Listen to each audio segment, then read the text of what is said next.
My name's Ed Snowden. I'm 29 years old. I work for Booz Allen Hamilton as an infrastructure analyst for NSA in Hawaii.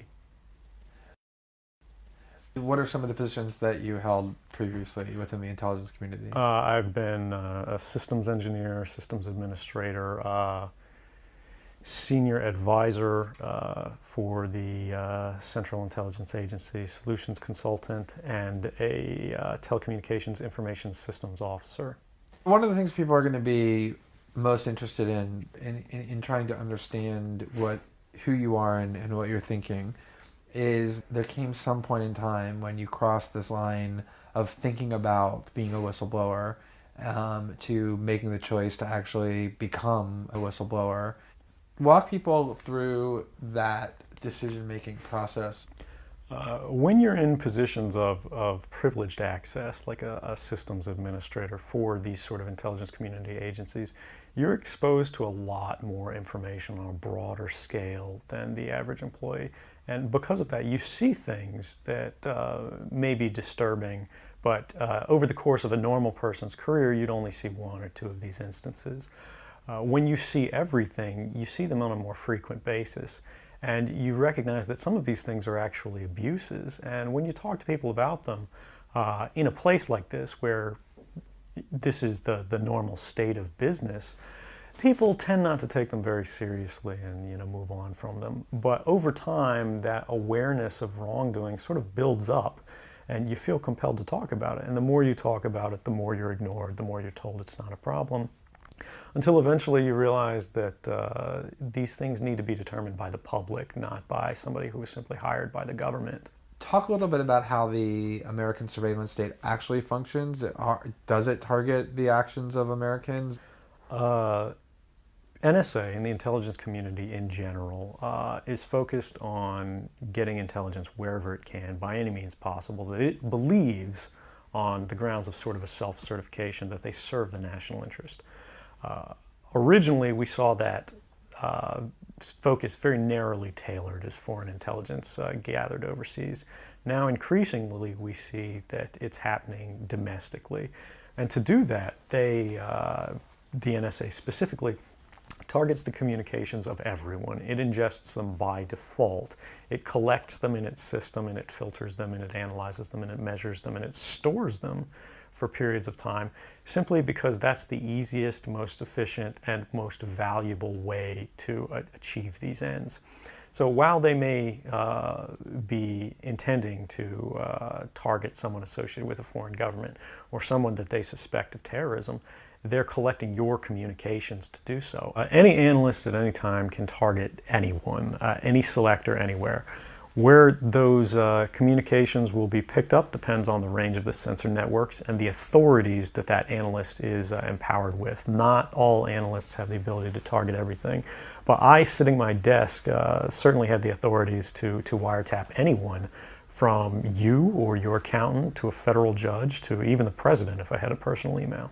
One of the extraordinary parts about this episode is that usually whistleblowers do what they do anonymously and take steps to remain anonymous for as long as they can, which they hope often is forever.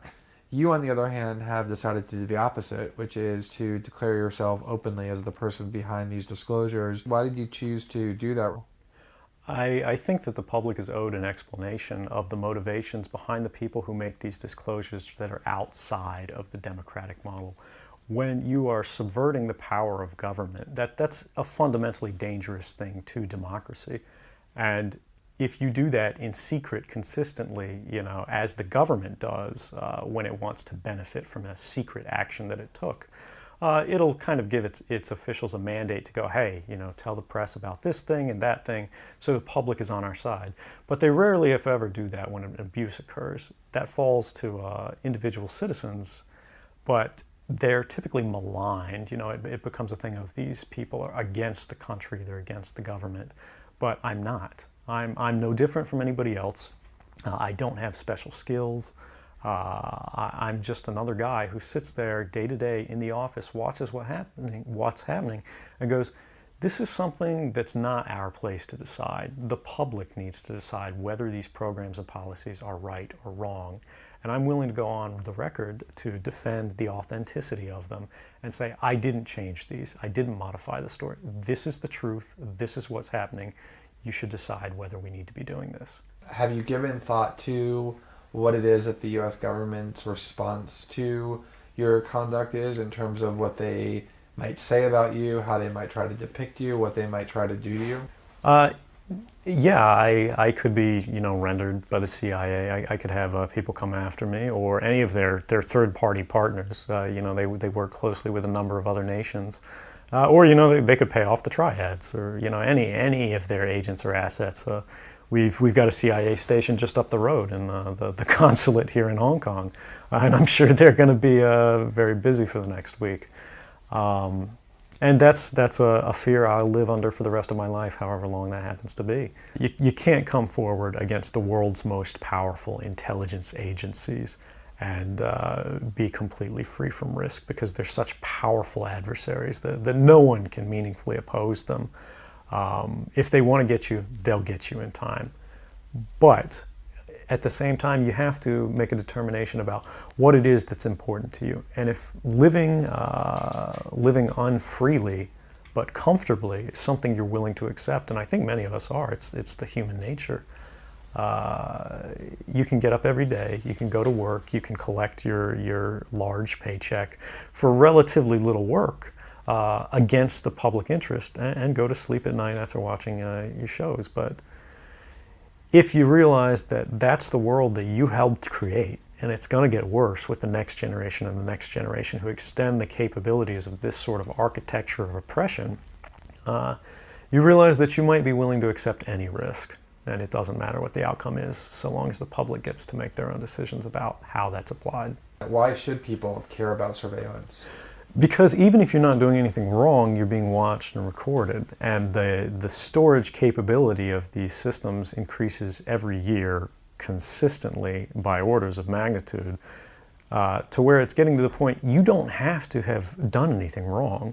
You simply have to eventually fall under suspicion from somebody, even by a wrong call.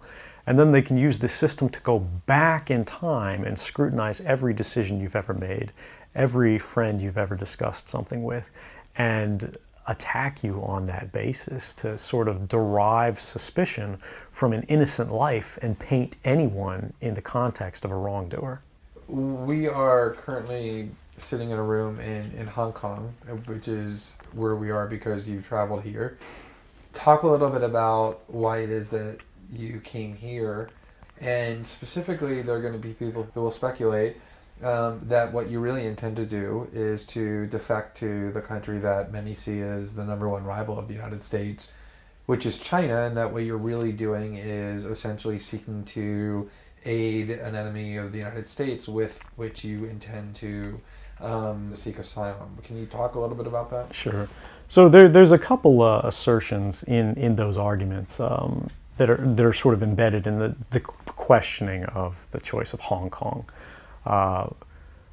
The first is that China is an enemy of the United States. It's not. I mean, there are conflicts between the United States government and the Chinese PRC government, but the peoples inherently, we don't care. We trade with each other freely. We're not at war. We're not in armed conflict, and we're not trying to be. We're the largest trading partners out there for each other.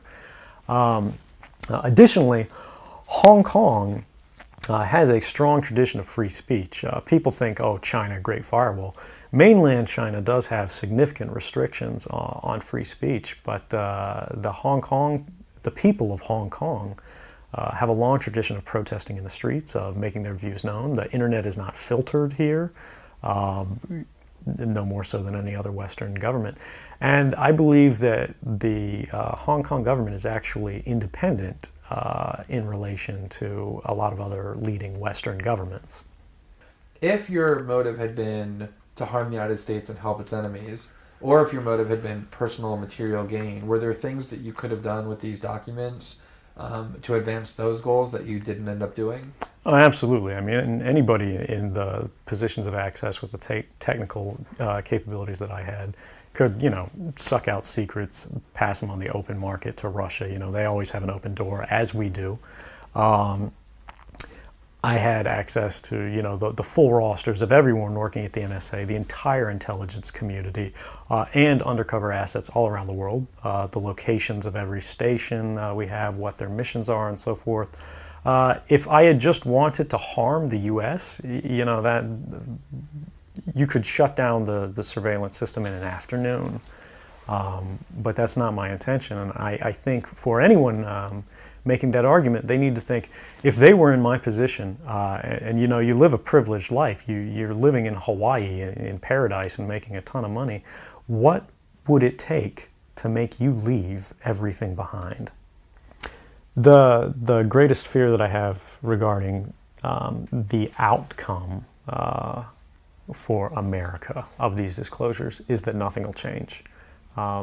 People will see in the media all of these disclosures. They'll know the lengths that the government is going to grant themselves powers unilaterally to create greater control over American society and global society. But they won't be willing to take the risks necessarily to stand up and fight to change things, to force their representatives to actually take a stand in their interests. And the months ahead, the years ahead, it's only going to get worse until eventually there will be a time where policies will change, because the only thing that restricts the activities of the surveillance state are policy. Even our agreements with other sovereign governments, we consider that to be a stipulation of policy rather than a stipulation of law. And because of that, a new leader will be elected. They'll flip the switch, say that because of the crisis, because of the dangers that we face in the world, some new and unpredicted threat, we need more authority, we need more power, and there will be nothing the people can do at that point to oppose it, and it'll be turnkey tyranny.